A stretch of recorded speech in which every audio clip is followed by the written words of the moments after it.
Hi, எல்லாருக்கும் வணக்கம். இன்னைக்கு கார்த்திகை 18வது நாள். ஆமா சரியா?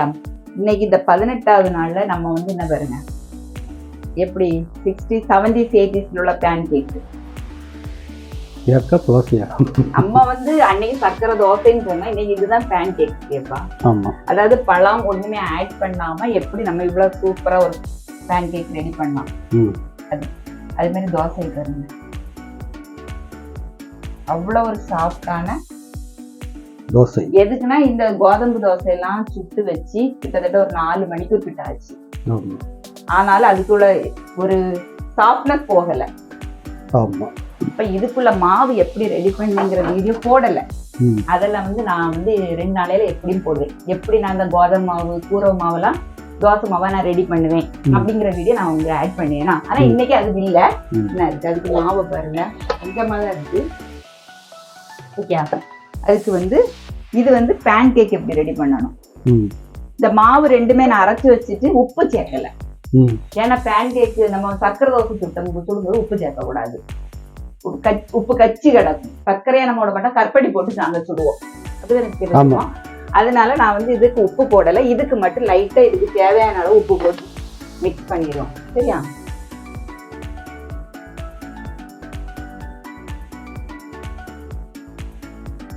ஏன்னா சும்மா நம்ம சாதாரணமா இது பண்ணதுக்கு நம்ம இந்த மாதிரி ரெடி பண்ணலாம். சோடாப்பு எதுவுமே ஆட் பண்ணல. அந்த மாவு எவ்வளவு சாஃப்டா இருக்குன்னு மட்டும் பார்த்துடுங்க. ப்ரிப்பரேஷன் வீடியோ அடுத்த வீடியோவா வரும், அதையும் சொல்லிடுறேன். இதுக்கு காரசாரமா ஒரு மசால் கறி மசால், நம்ம சிக்கன் மட்டன் போட்டு வச்சா மசால் கறி தோத்து போகிற அளவுக்கு ஒரு டேஸ்டான கறி மசால் வைக்க போறோம். மசால் கறி தான் வைக்க போறேன். அதுக்கு ஃபர்ஸ்ட் தேங்காய் எடுத்துருவோமா? தேங்காய் வறுக்கணும். ரொம்ப தேங்காவா இருந்ததுனால பொடிச்சு வச்சிருக்கேன்.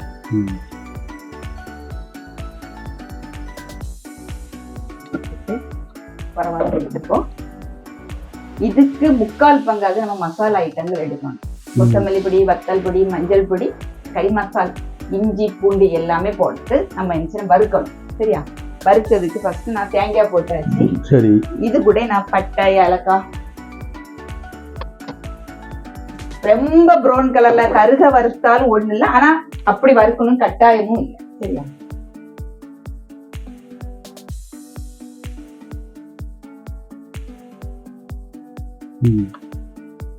தாராளமா போட்டிருக்கேன். பெருஞ்சீரகம், இதுக்கு கூட சாதா ஜீரகம். அது 3/4 ஸ்பூன் போட்டா இது ஒரு 1/4 ஸ்பூன் போட்டிருக்கேன். சிம்ல தான் ஸ்டவ்வை வச்சிருக்கேன்னா. அதுக்கப்புறம்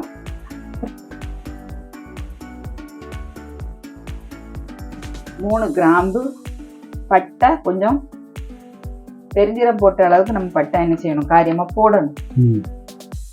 போட்டிருக்கேன். எல்லா ஸ்பைசஸ் ஹோல் ஐட்டமே நம்ம இதுல ஆட் பண்ணிட வேண்டியதுதான். தனித்தனியா சொல்லதுக்கு இல்ல. பூ எல்லாமே ரொம்ப போடாம பாதி பாதி அப்படி நம்ம எடுத்துக்க தேங்காய்க்கு தகுந்து போட்டா போதும். ஏலக்காய், கடல் பாசி எல்லாம் போட்டாதான் நல்ல மணமா இருக்கும். போட்டாச்சா? இனி வெள்ளைப்பூடு, நம்ம இஞ்சி பூண்டு பேஸ்ட் கொடுத்தோம். வெள்ளைப்பூடு போடாங்க.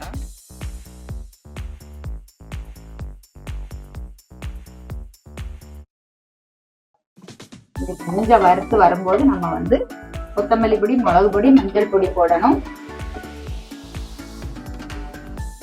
இதெல்லாம் போட்டு வறுக்கம்லாம். அப்போ கடுப்பு செலுமே வந்துடும். கடுப்பு சுயர் அது வராம இருக்க 2 அரிசி இதுல ஆட் பண்ணணும்.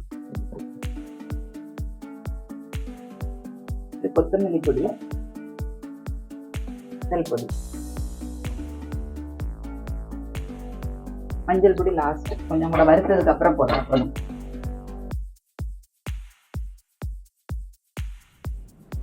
தொட்டை பிடிக்குன்னா லைட்டா எண்ணெய் ஊற்றிடுவோம்.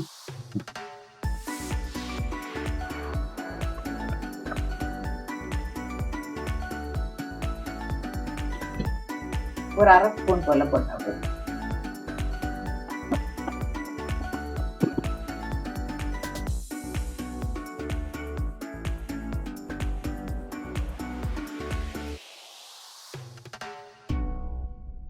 இந்த கலர்ல இருந்தா போதும். இது வந்து நம்ம சாப்பாட்டுக்குமே எடுக்கலாம்னா நல்லா இருக்கும். இஞ்சி பூண்டு பேஸ்ட், இஞ்சி பூண்டு நம்ம அரைக்கிற உருளைக்கிழங்கு வேக வைக்கும்போது போட்டு எடுத்துக்கலாம்.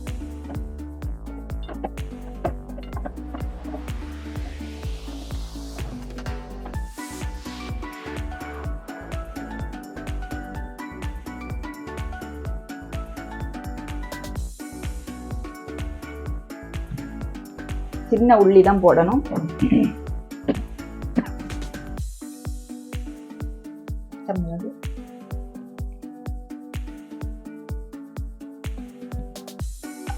எண்ணெய் ஊற்றணும்.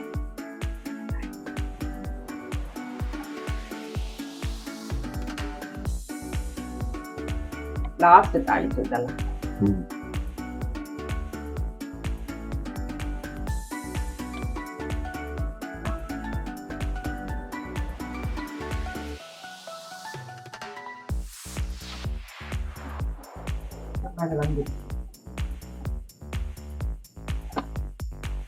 தக்காளி இந்த இதுக்கு போடாண்டாண்ணா, நம்ம ரைஸுங்க எடுத்து சாப்பிடறதுனால தக்காளி போடாண்டா, தண்ணி மட்டும் ஊற்றி வேக வைப்போம்.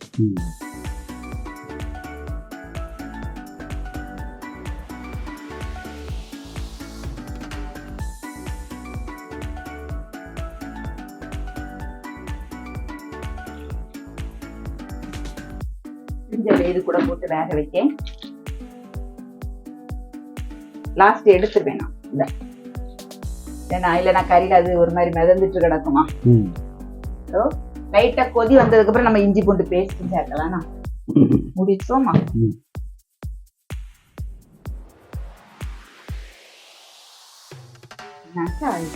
இனி அடுத்தால நம்ம என்ன செய்யணும்னா சேர்த்து மாற்றி வைக்கேன். இன்னைக்கு நமக்கு வந்து பேன் கேக்குக்கு நம்ம குறைவாதான் மாவு எடுத்து வச்சிருக்கோம். சர்க்கரை தோசை கற்படி போடல, நீங்க சர்க்கரை வச்சு போடியே தேங்காய் ஆட் பண்ணணும். நம்ம சுட்டுட்டு அதுக்கு மேல ஸ்ப்ரெட் பண்ணலாம். இப்படியுமே என்ன செய்யலாம், போடலாம். ஆனா சர்க்கரை மட்டும் இப்படி சேர்க்கணும். அது மேல போட்டாதான் அது ஒரு டேஸ்ட். தேங்காய் போட்டுட்டோமா, மிக்ஸ் பண்ணி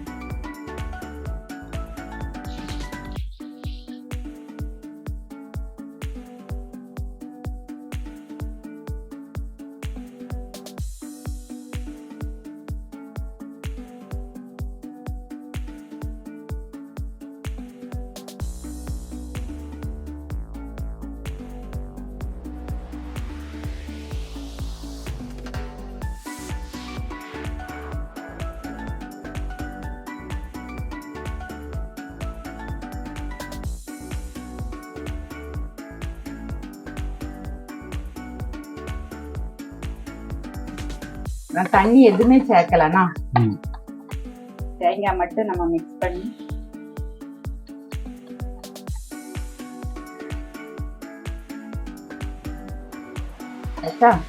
சிம்ல வைக்க, ஃபுல் ஃப்ளேம்ல வைக்க விடாது.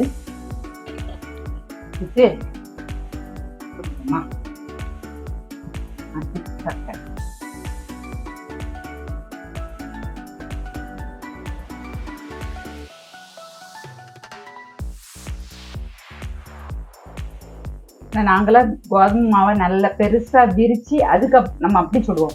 அப்படிதானே சுடுவோம்.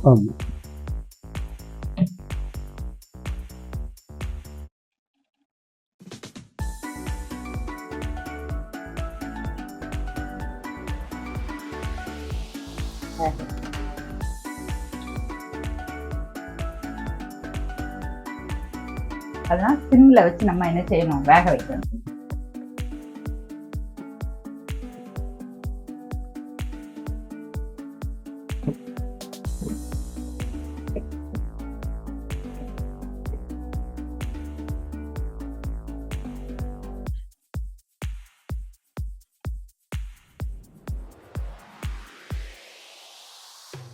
இது பார்க்கறதுக்கு தான் நமக்கு வந்து இப்படி இருக்கும்.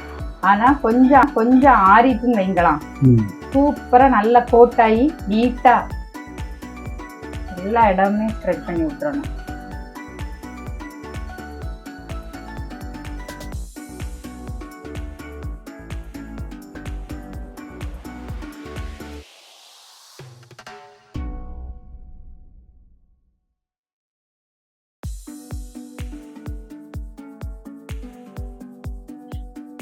இதெல்லாம் அந்த கால ஈவினிங் ஸ்நாக்ஸ் அப்படிதானே?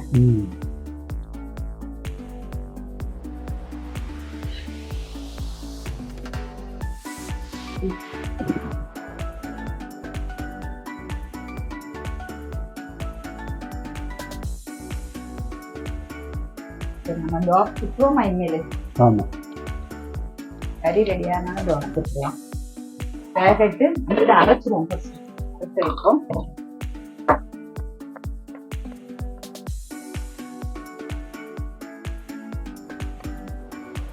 கொதிக்கூடிய நேரத்துல நான் வந்து இஞ்சி பூண்டு பேஸ்ட் போட்டுறேன்னா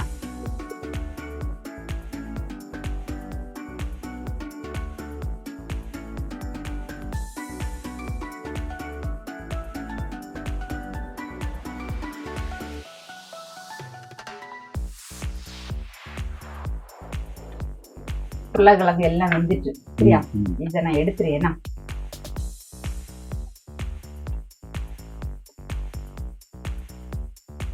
உருளைக்கிழங்கு உள்ளி எல்லாமே ஒண்ணு போல வெந்துட்டா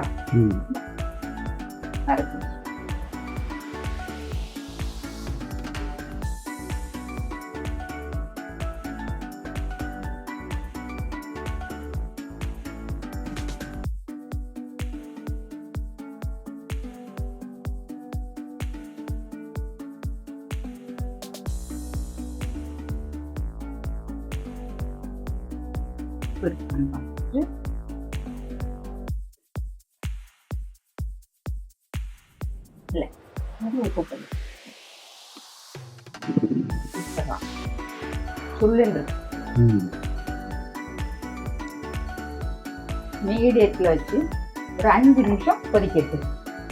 அடுத்தால தடவை ஒரு தடவை மிக்ஸ் பண்ணி விட்டுட்டு திரும்பினா சுற்றுவோமா?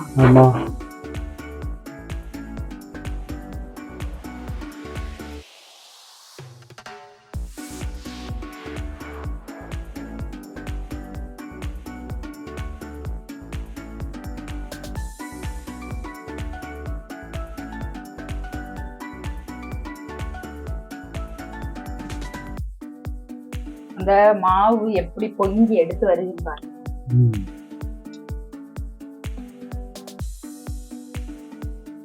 நம்ம இன்னைக்கு வெறும் கோதுமை மாவு மட்டும் கலக்கி சுடுவோம். ஆனா இது வெறும் கோதுமை மாவு இல்ல. கோதுமை மாவு கூட நான் உளுந்தும் கலக்கி இருக்கேன்.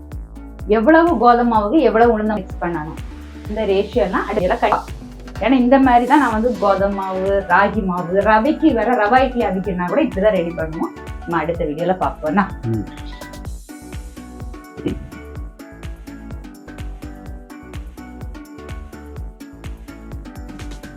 மாத்தி போடணும்லாம் இல்ல, சும்மா போடுவோம். நம்ம சும்மா போட்டு பார்ப்போம்.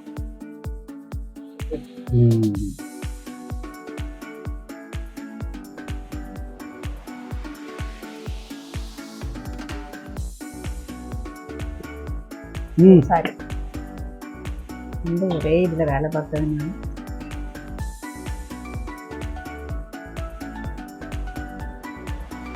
இன்னும் ஒரு 5 நிமிஷம் கொதிச்சா கறி ரெடி.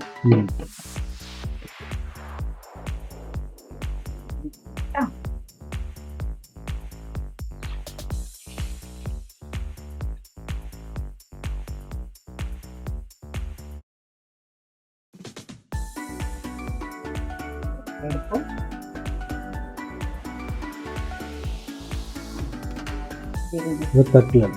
இந்த பிளேட்ல வச்சுட்டா அது இது இல்ல, கறி ஊத்தணும். அதுக்கு கறி ஊத்தாங்க. அம்மாதான்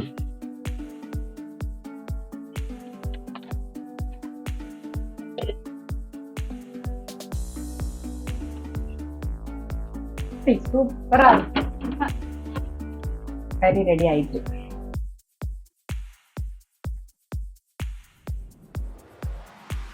இந்த வத்தல் ரொம்ப வத்தாண்டங்க வருங்கப்பா, கட்டியா தான் இருக்கு. ஆனா நம்ம இன்னைக்கு நிறைய வச்ச மாதிரி இருக்கு.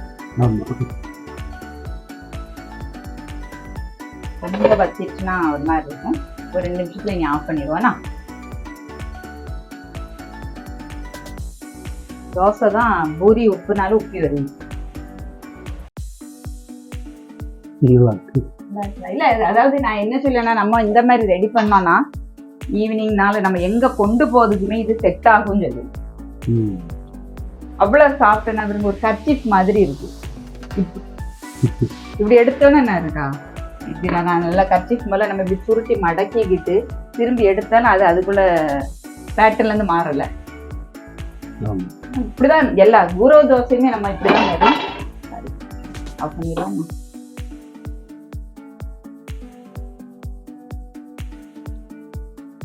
இருக்கா, இது கொஞ்சம் முருகி வெந்து வேக வச்சு எடுத்துருக்கோம். இது கொஞ்சம் இளம் இதுல எடுத்துருக்கோம். கிறிஸ்பியா இருக்கனாலும் கிறிஸ்பியா இருக்கும், நம்ம இந்த மாதிரி சாஃப்டா எடுக்கனாலும் எடுக்கலாம். ஆனா சூப்பரா இருக்கும். வேலை வந்து நம்ம ஒரு நாள் தோசைக்கு அரைக்கும் போது நம்ம இந்த மேல ரெடி பண்ணிட்டோம்னா ஒரு வாரத்துக்கு நம்ம ஒவ்வொன்றா ரெடி பண்ணலாம். இதுல குழிப்பணியாரம் எல்லாமே ரெடி பண்ணலாம். ஆனா வந்து குழிப்பணியாரம் ரெடி பண்ணும்போது காரப்பணியாரம் தான் ரெடி பண்ண முடியும், ஸ்வீட் பணியாரம் ரெடி பண்ண முடியாது. ஏன்னா அது கொஞ்சம் சர்க்கரை கற்படி ஏதாவது சேர்த்தா இழுகும், அது வர கொஞ்சம் கஷ்டம் தான், எண்ணெய் நிறைய குடிக்கும். அதுக்காக வேண்டிதான் இப்படி தோசைகள்ல போட்டு நல்லா சாஃப்ட் ஆயிரும். இது எப்படி இருக்கு ஓகே. எடுக்கும் போது நமக்கு பார்க்கும்போது ஐயே இது இப்படி இருக்கேன்னு தோணும். அப்படியெல்லாம் கிடையாது. சூடு ஆறணும்னா பிள்ளைகளுக்கு சூப்பரா இருக்கும். இதுல வந்து உளுந்து, கோதம்பு, வெந்தயம் எல்லாமே இதுல ஆட் ஆயிருக்கு. அதனால நான் என்ன சொல்ல, ரொம்ப சத்தானது. நம்ம வந்து இத வந்து குழம்பு ஊத்திருவோமா?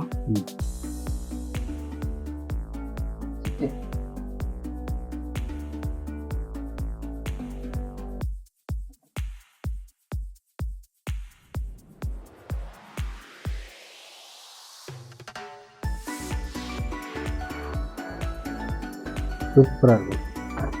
இந்த தோசைக்கு, இந்த மாதிரிப்பட்ட தோசைக்கு இந்த மாதிரி நம்ம நான்வெஜ் கறி ரெடி பண்ண மாதிரி ரெடி பண்ணோம்னா சாதா தோசை 2 திங்களையும் கூட 2 திங்கலாம். அவ்வளவு டேஸ்டா இருக்கும், ஹெல்த்தியும் கூட. நம்ம வந்து எல்லாமே வடமதி சமையல ஹெல்த்தி ஃபுட்டா தான் இது இருக்கு. இது வந்து ஓல்ட் இஸ் கோல்டுங்கிற அந்த காலத்துல உள்ள ஃபுட்டு தான். அவங்க இப்படிதான் நம்ம ப்ரிப்பேர் பண்ணுவாங்க. நம்ம தான் இப்போ இன்ஸ்டன்டா டக்குன்னு கோதுமாவை கலக்கி சுட எடுக்க செய்யும். ஆனா இது அப்படி இல்லை. கோதுமாவிலே நம்ம உளுந்த மாவு, வெந்தயம் எல்லாம் ஆட் பண்ணி நான் எப்படி ரெடி பண்ண வீடியோவும் அடுத்த வீடியோவா வரும். ட்ரை பண்ணுங்க. ட்ரை பண்ணி பார்த்துட்டு உங்க ஃபீட்பேக்கை கமெண்ட் பாக்ஸ்ல சொல்லுங்க. இந்த மாதிரி சிம்பிளான டிஃபன் பிடிச்சிருக்காங்கிறதையும் கமெண்ட்ல சொல்லுங்க. வேற என்ன டிஃபன் வேணுங்கிறதையும் கமெண்ட்ல சொல்லுங்க. இன்னொரு வீட்ல செஞ்சுக்கோங்க. பாய்.